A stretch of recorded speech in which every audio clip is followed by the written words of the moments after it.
Bien-aimés frères et sœurs, vous connaîtrez la vérité et la vérité vous affranchira. Ça, c'est pas moi qui le dis, c'est la Bible qui le dit. Mais moi, je vous dis mieux. Vous connaîtrez la vérité historique, notamment celle de vos ancêtres kémites, et vous aurez une vision globale de ce que c'est que la vraie souveraineté politique. J'ajoute, vous reviendrez à la spiritualité africaine ancestrale et vous comprendrez les enjeux de l'indépendance économique. Et pour terminer, vous accepterez votre identité culturelle kémite et vous obtiendrez deux choses. La première, c'est la paix. La seconde, c'est le développement, à une condition. L'unité de toute l'Afrique noire, l'unité de tous les Noirs du monde entier. Otep à tous, bienvenue sur la chaîne des panafricanistes par essence, par conviction et par excellence. Celle des citoyens kémites par nécessité et obligation de combat. Nous sommes une chaîne qui n'est guidée que par nos ancêtres et rien que par les ancêtres qui appartiennent à l'égrégore du monde noir. Par conséquent, nous ne croyons en aucun Dieu venu de l'étranger. Toutefois, cette vidéo n'est aucunement destinée à inciter à la haine ou à la violence, car nous menons un combat qui est d'abord et avant tout spirituel, intellectuel et démocratique. Ensuite, il est politique, géopolitique et géostratégique. Contre l'impérialisme, le colonialisme, le néocolonialisme et l'endocoloniat, qui sont tous des crimes contre l'humanité. Nous menons ce combat sur la base du principe fondamental que nous avons hérité de nos ancêtres kémites, qui est celui de la Mahat, c'est-à-dire solidarité, vérité et justice. Vous êtes donc en droit de connaître la vérité et nous avons l'obligation de vous dire la vérité, rien que la vérité, afin que justice soit rendue au continent africain. Et ça, c'est notre modeste contribution dans cette noble lutte en faveur de la souveraineté, la dignité, la solidarité et l'unité africaine. Ça, c'est ce que nous appelons le panafricanisme. Bien-aimés frères et sœurs, les panafricanistes ont gagné une bataille, mais ils n'ont pas encore gagné la victoire. Je tenais à vous informer ce qui suit. La guerre entre le panafricanisme et la France-Afrique, notamment celle d'Emmanuel Macron, s'est déplacée du Mali vers le Burkina Faso. C'est une guerre sans merci, c'est une guerre asymétrique. Même si, de l'autre côté, du côté de la France-Afrique, il y a Barkhane, il y a l'OTAN, il y a les Américains, il y a tout ce qui est les grosses chaînes de médias mensonges comme RFI, France 24, TV5 Monde et les autres. Nous sommes dans le combat. Nous sommes en train de marquer des points en tant que panafricanistes. Le panafricanisme consiste à se battre pour la souveraineté de nos États, des États africains. Une souveraineté d'abord monétaire, une souveraineté politique et une souveraineté militaire. Nous avons gagné une bataille au Burkina Faso, puisque Damiba, qui nous a défiés, Damiba qui a cru être plus intelligent que nous, Damiba qui est allé nous trahir auprès des Français, parce que lorsque Damiba a pris le pouvoir à Marc Kaboré, nous avons salué ce travail parce que Kaboré avait été incompétent. Kaboré n'avait pas pu prendre la décision de changer de partenaire et notamment signer des accords avec la Russie. Et donc, quand Damiba arrive et qu'il nous dit que lui, sa priorité, c'est la sécurité, nous on croyait qu'il allait tout de suite s'engager à faire venir, acheter des armes, tout au moins, auprès des Russes. Ce qu'il n'a pas fait. Il a passé 8 mois à nous amener en bateau, à se moquer de nous, au point où même il est arrivé à dire à un jeune Burkinabé que si tu n'es pas content, tu n'as qu'à faire aussi ton coup d'État et après tu feras ce que tu veux. On a été surpris que Damiba accuse les réseaux sociaux, que nous les panafricanistes, nous manipulons la population.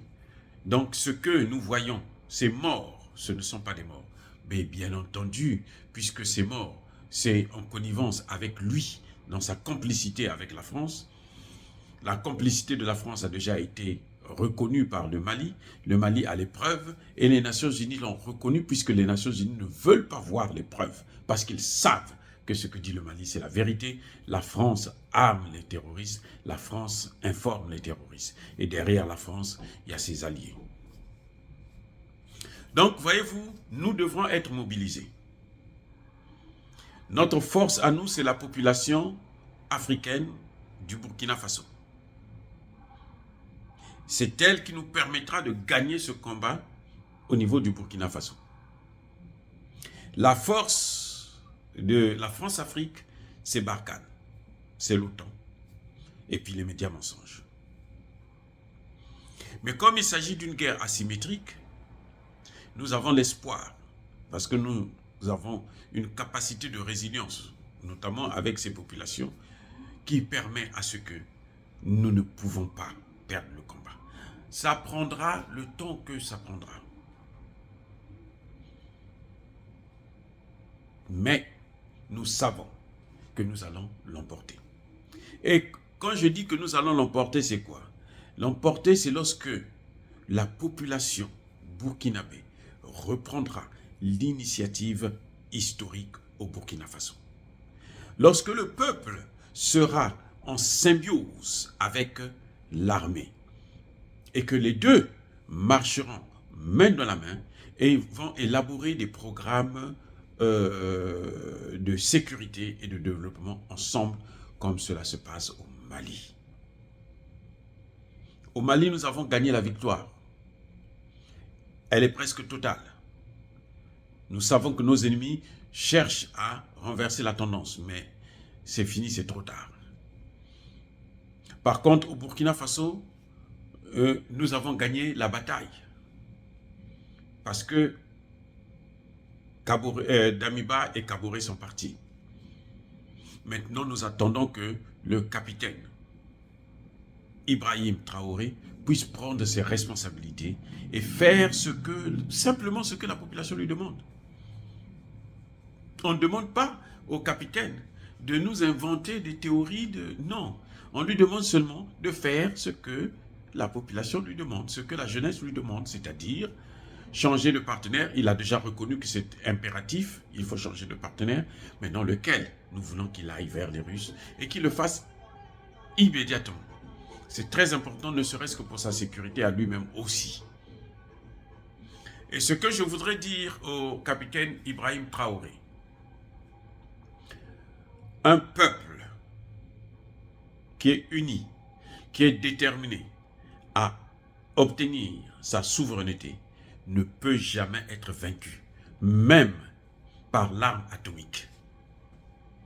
Je répète, un peuple qui est déterminé à obtenir sa souveraineté ne sera jamais vaincu. Je répète une troisième fois.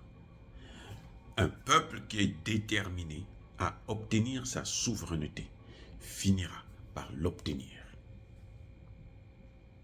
C'est le cas du Burkina Faso. Et que si lui, il veut rentrer dans l'histoire des grands comme Thomas Sankara, sinon être même plus, il n'a qu'à faire tout simplement ce que le peuple lui demande de faire. Le peuple ne veut plus voir l'ambassadeur de France au Burkina Faso. Il n'a qu'à dégager. C'est ce qu'on lui demande. Nous sommes en guerre. Les Français n'ont pas encore lâché le morceau. Au moment où je suis en train de mettre en place cette vidéo, au moment de la réalisation de cette vidéo, je sais que les Français sont en train de vouloir préparer un autre coup d'État pour renverser le capitaine Ibrahim Traoré. Mais tant qu'il va s'accrocher à cette population. Il aura la force de vaincre la France. La France n'a jamais gagné une seule guerre. Qu'il le sache et qu'il ait seulement le courage de l'affronter. Le peuple est avec lui. Bien-aimés frères et sœurs, nous appelons donc la population burkinabé de se mobiliser. Ces jours sont des jours décisifs pour l'avenir de tout le pays et même pour tout le continent. Avant, le centre d'intérêt, c'était le Mali. Maintenant, le centre de combat s'est déplacé vers le Burkina Faso. Et donc, tout le monde, nous les panafricanistes, nous comptons sur notre jeunesse. Nous, de notre côté, nous faisons notre travail. C'est pour ça que nous prenons les risques de parler de ces sujets et d'affronter ces gens-là dans les pays où nous sommes. Nous prenons nos risques. Nous faisons notre part. Vous aussi, faites la vôtre. Soyez vigilants et soutenez Monsieur le capitaine Traoré afin qu'il puisse aller terminer sa mission. En ce net moment, ne vous occupez pas des déclarations de l'Union africaine, des déclarations de la CEDEAO, des déclarations de l'Union européenne, des déclarations de l'Organisation des Nations Unies. Parce que ce sont tous des institutions corrompues. En tout cas pour l'Union européenne et pour la CEDEAO. Ils ne peuvent pas faire une déclaration alors qu'ils savent très bien que la situation n'est pas bonne. Il y a à peine une semaine qu'on venait de tuer 50 civils et 11 militaires. Un mois avant, on en avait tué 35. Alors, écoutez, on ne peut pas continuer comme ça. Si vous écoutez la CEDEAO, leur seul intérêt, ils sont financés à près de 80% par la France et les pays européens, et les États-Unis bien sûr. Donc celui qui paye les musiciens est celui qui indique quelle musique il veut entendre. Donc, comme ils sont financés par ces gens, ils ne peuvent que faire leur volonté. Donc, soyez-en sûrs, ne vous attendez pas à ce que eux, ils puissent vous apporter la paix. L'Union européenne, par contre, l'Union européenne, eux, ils ont intérêt à reprendre le contrôle de l'Afrique, à recoloniser le continent africain avec leurs alliés américains. Je veux faire comprendre aux Burkinabés qu'aujourd'hui, on dit que le Burkina Faso est même plus riche que l'Arabie Saoudite. Hydrocarbures. Eh oui, voilà la réalité. Que les Français savaient depuis très longtemps, mais qui n'ont jamais voulu dire aux autres. Ils avaient mis ça en réserve. Et c'est très bien pour eux qu'ils puissent perdre ça. Parce que ces pays-là seraient développés depuis très longtemps et on n'aurait même plus parlé du franc CFA. Nous attendons donc que le nouveau président, avant la fin de cette transition, qu'il puisse sortir le Burkina Faso de la zone CFA. Il n'a qu'à signer un partenariat, à la fois militaire et financier, avec le Mali et pourquoi pas avec la Guinée-Conakry. Voilà. Est-ce que cela s'est incité à la haine ou à la violence? Non. Ya ba colère ve ya malembe. Je persiste et je signe. Soyez bénis par le Dieu des Kémites. J'ai dit et j'assume.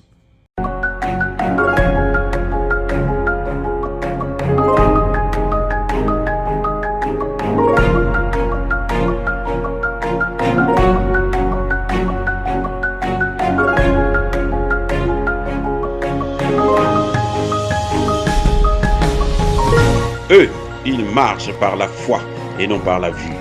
Mais moi, je vous conseille vivement de marcher par la connaissance scientifique et historique, notamment celle de nos ancêtres kémites, par les 5 sens et par l'intelligence. Abou Abia.